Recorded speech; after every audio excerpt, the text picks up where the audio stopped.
Hello everyone, welcome to Family Stuff. I'm Mr. Mike and I'm so glad you guys are here tonight. In case this is your first time here, Family Stuff is a place where kids bring their parents to learn about God's big ideas. Yes, kids bring their parents to learn. And a big idea is simply something that God does inside of us to help us change the world around us. Well, since we're talking about big ideas, let's go ahead and reveal this month's big idea right now. All right, I need you guys' help, so everyone give me a drum roll on their legs and say it with me on the count of 3. Ready? 1, 2, 3. Obedience. Trusting those who lead you by doing what you're asked to do. Excellent job. Now, just the parents say it with me one more time because the kids need to hear it one more time. Ready? 1, 2, 3. Obedience. Trusting those who lead you by doing what you're asked to do. Great. Now, we have a lot to cover, so let's go ahead and get into it right now. Mr. Damien, what are you doing? Greetings, my Family Stuff co-host. I didn't mean to startle you there. Mr. Damien, you Whoa, guys please. Call me Dolly. Dolly? Like Dolly Parton? No, like Salvador Dali. All the great Ninja Turtles were named after famous artists. Mr. Damien, Whoa, please. Dolly, I am using my ninja skills to remain hidden from you. You realize that I can see you, right? Nope. And we can all see you. You guys are all just following the sound of my voice. Well, yeah, that and the fact that you're wearing a shirt that says, I'm a ninja, you can't see me. Oh, denial of my ninja skills is to be expected. Mr. Damien, are you okay? Yeah, sorry, the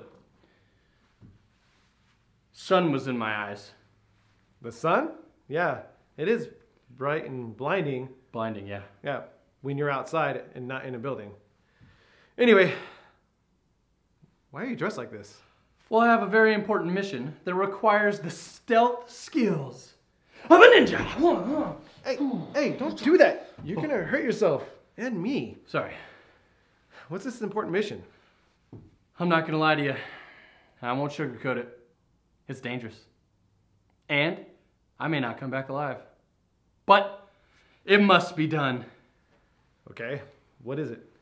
I have to return this overdue library book. Wait, all this fuss about an overdue library book? How long has it been overdue? Well, you know, standard amount, like 18 years. 18 years? You've had a book for 18 years? What book could be so important that you held on to it for 18 years? Whoa! Dude, I almost neutralized you. You gotta be careful around ninjas, man. Whatever. Little Bunny Foo-Foo? Oh, great bedtime read. I'm sure, but this is the book you've held on to for 18 years? Didn't they send you like any late notices or anything like that? That's just like a few, like a couple. What's a couple? Oh, wait, Stagehand, can you grab me those overdue slips? There we go. Oh, there we go. Just a couple of those there. Oh. Yeah, not even that many. Just a couple, huh? Mr. Damien. Oh, please. Dolly, what were you planning on doing? What was I planning on doing? Yeah, like how were you planning on getting this back to the library? Well, I was gonna take the book like this and use my ninja skills. Sneak in, put it on the shelf, boom, and then I would be back and no one even would have noticed that it was gone in the first place. No fines paid, boom. Wait, why do you think you need to dress like a ninja to return that book? Well, have you ever seen a ninja in a library? No, of course not. I rest my case. Anyway, wait, what's all this talk about not returning and paying the fine? Like, why wouldn't you pay the fine? Fines? Nobody pays fines. Everybody's skipping out on fines. Well, even if a few people do it, does that mean it's okay for you to do it? I don't want to answer that. Nah, I'm sure you don't. But let's use today's bottom line in order to answer that question. Today's bottom line is, I should trust and obey even when others don't. Wait, you know what? Let's go backstage and I'll explain that to you in a little more detail. Yeah, you know what? You lead, I'll follow. Bye, guys.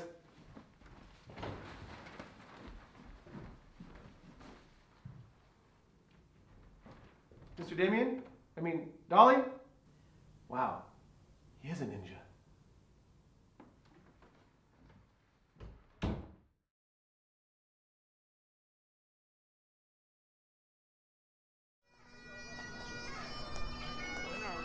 Oh, hey there, haha.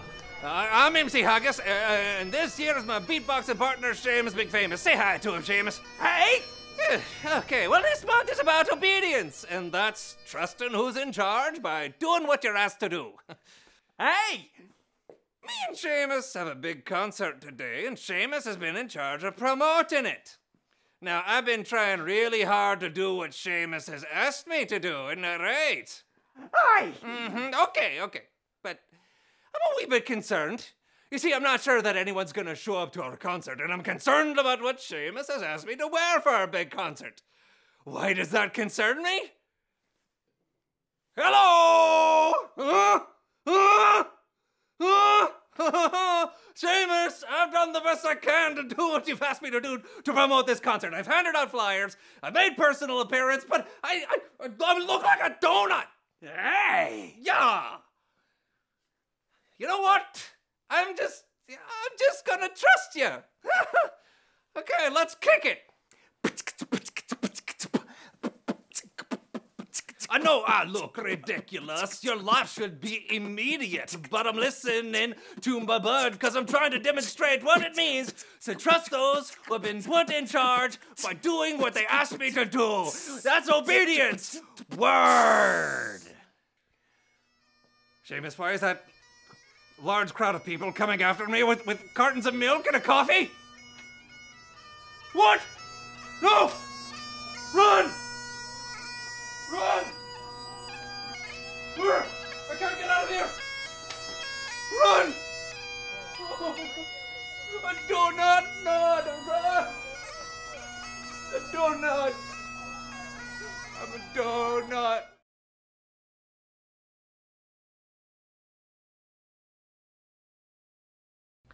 Hello everyone, we've come to the time of the evening where we're looking at the Word, what God has to say about our big idea.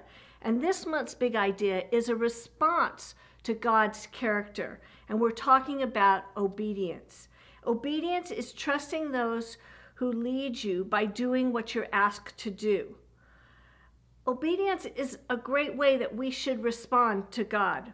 We can have obedience to God because we know that He is trustworthy and He is in control.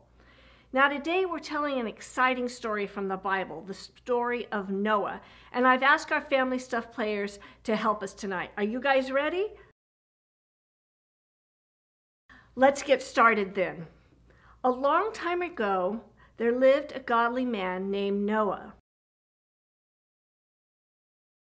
However, there was a slight problem. It turns out that Noah was the only godly man alive on the planet.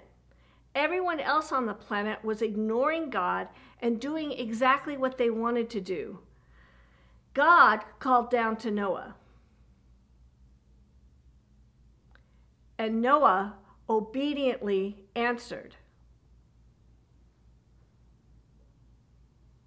God told Noah that he was about to flood the earth and everything in it, but he wanted Noah and his family to survive. So God told Noah that he wanted him to build him a giant boat, big enough to hold at least 2 of every animal. Now this was kind of a crazy thing to do, but because Noah trusted God, he decided to obey and do what was asked. The good news is that God didn't make Noah do all the work on his own. He had the help of his 3 sons, Shem, Japheth, and Ham. No, it wasn't a real Ham. His name was Ham.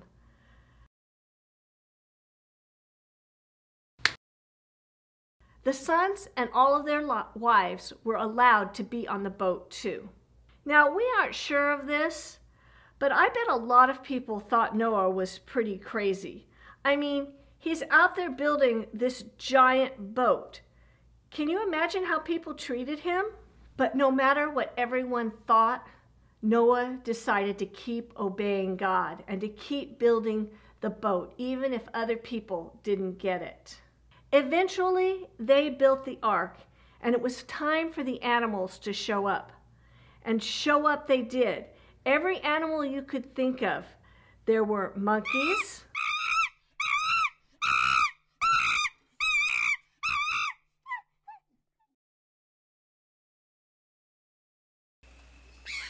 toucans,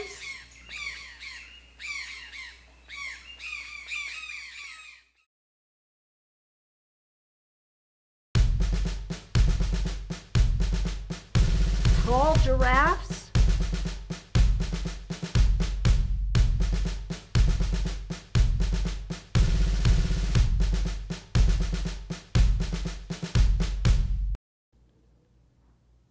and there were even massive elephants.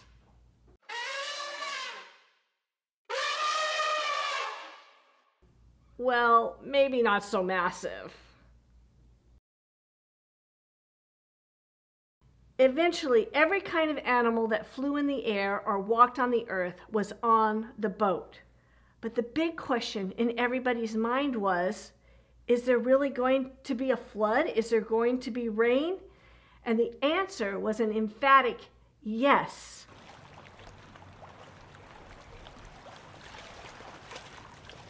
And it kept raining. And raining.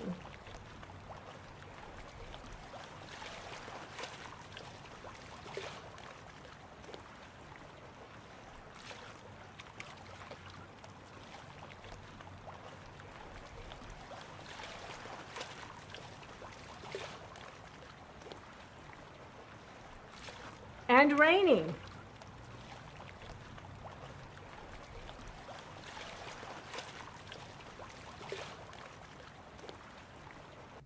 In fact, it rained for 40 days and for 40 nights. The entire earth was flooded. There was no land to be seen. Even the mountains were completely covered with water. But eventually, the floodwaters started to go down. To see if it was safe to leave the boat, Noah would send a dove out to see if there was any dry land. The first dove Noah sent out, it came back because it had no dry land to land on. So 7 days later, Noah sent out another dove.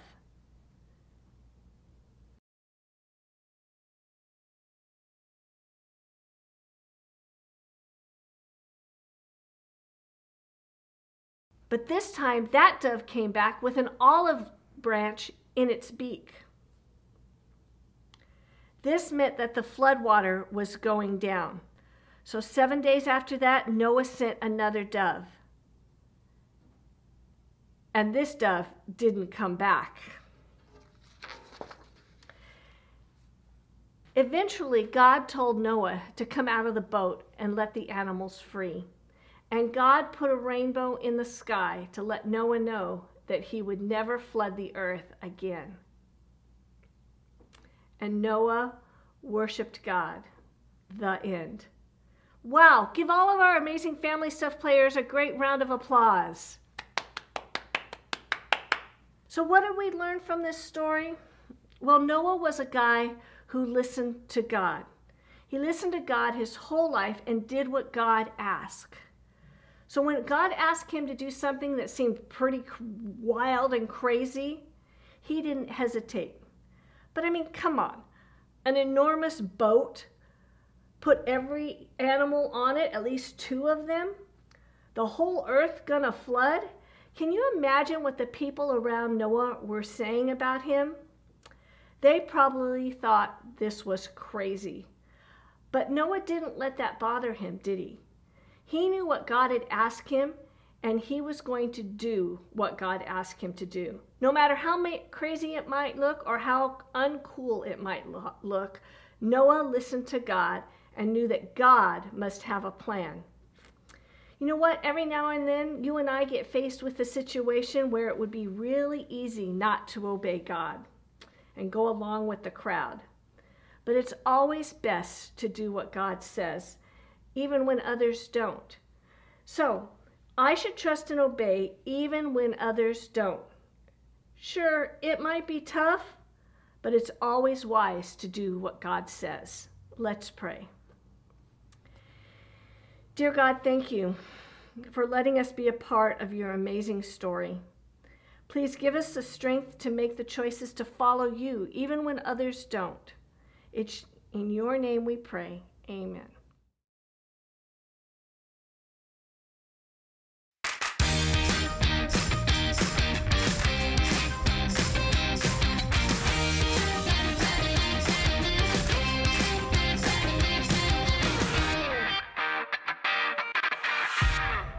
Ugh.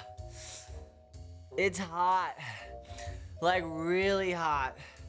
Like melting to a puddle on the floor hot. Why is it so hot? Ooh. Maybe because Mom asked me to turn up the AC and I didn't. Just a sec. All right, let's get rid of Sahara and get a little more Arctic. Yeah, that's more like it. Oh, now my brain cells can actually focus on something. Like, hey, I'm Lawson, and I've got a seriously cool story for you today. It's about my cousin Gray, who's going back to school next week. Now, Gray's family has been really busy all summer, so Gray is super excited to have a couple days to hang out with his friends before school starts. But just before Gray can head out the door, his mom's like, "Not so fast!" And Gray stops right away. Like so fast, he leaves skid marks. Mom says that before he can go hang out with his friends, he has to sort the recycling. And Gray's like, "Not the recycling!" But Mom reminds him he's been putting it off all summer. So the pile's gotten pretty big. Ginormous, in fact. So monstrous, Gray doesn't know how to conquer it. So he shouts, "I dub thee Mount Trashmore." And Mom tells him, it's super simple. All he's gotta do is separate glass, plastic, cans, and paper and take out all the bindings and wash each container and take out the labels and lids and crush the cans and break down the boxes and organize bottles by number and put them all in labeled trash cans. And Gray moans, "Do I have to?" And his mom says, yes. But it won't take that long if he just focuses. He can go outside as soon as he's done. And then she leaves. Gray can hear his friends outside, having lots of fun, throwing a massive party without him. But then it hits him like a bolt of lightning. He can just toss everything into bags without sorting, tie them up, and Mom will never know. It looks like he'll be done in a few minutes until he spots something. It's the necklace he gave Mom for Mother's Day. She lost it and has been looking for it all summer. He realizes, I almost threw it away. Gray feels terrible. He takes a deep breath and starts over. He buckles down and cleans and sorts all the recycling for real and finds even more cool stuff. Like 36 chocolate bars and the dog. Oh. And even though it takes him 2 hours, Gray feels great about conquering Mount Trashmore. Then he heads out to join his friends and hand out chocolate bars. So kids, never try to recycle the dog, but do remember to trust who's in charge by doing what you're asked to do. Cause obedience is always a slam dunk. Woohoo! Whatcha? Right. Mom said no basketball in the house. Ooh! I'll just take a moment and enjoy the cool Arctic breeze. Ah, so refreshing, so cool, so Arctic, so breezy. See you guys next time.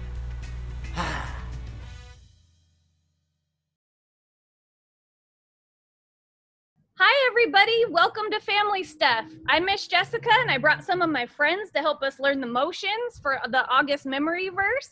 Say hi friends. We all miss everybody. We're gonna get started teaching you the memory verse, okay? It goes like this.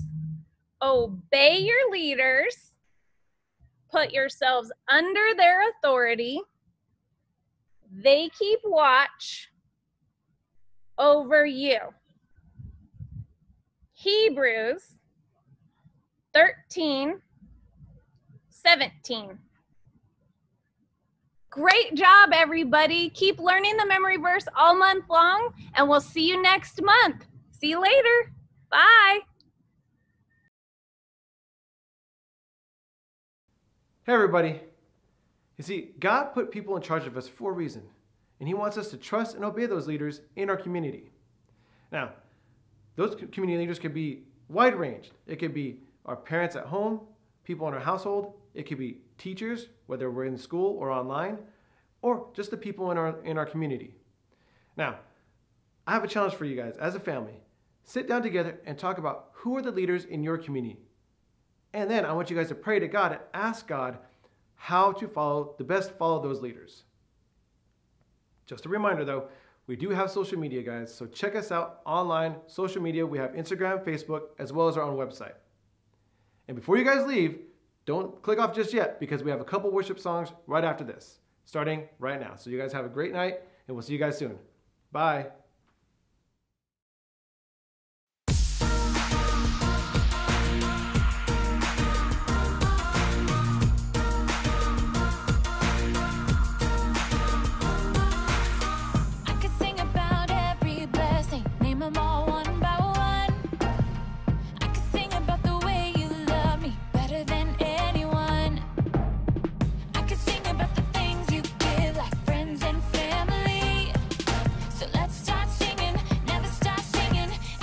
Sing with me.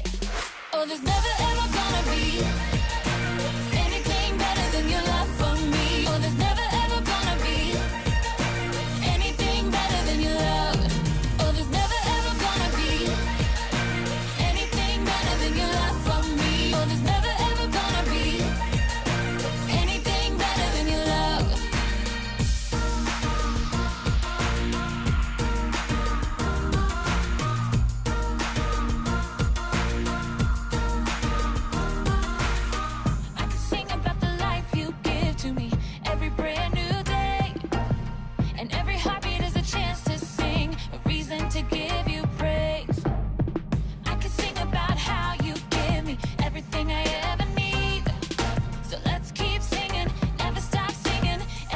Sing with me.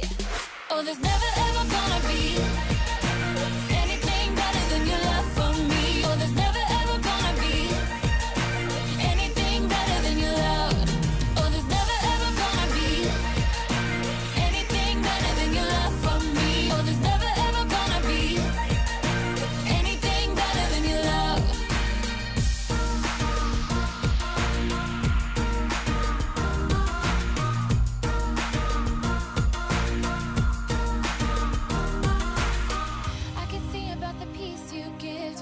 When I feel alone, and how you're always there to lift me up when I'm feeling low. I can sing because I know your love will ever and always be. It's why I'm singing, I'll never stop singing. Everybody sing with me. Oh, there's never ever gonna be anything better than your love for me. Oh, there's never ever gonna be anything better than your love. Oh, there's never ever gonna be anything better than your love for me. Oh, there's never ever gonna be anything better than your love. Oh, there's never ever gonna be anything better than your love for me. Oh, there's never ever gonna be anything better than your love.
I just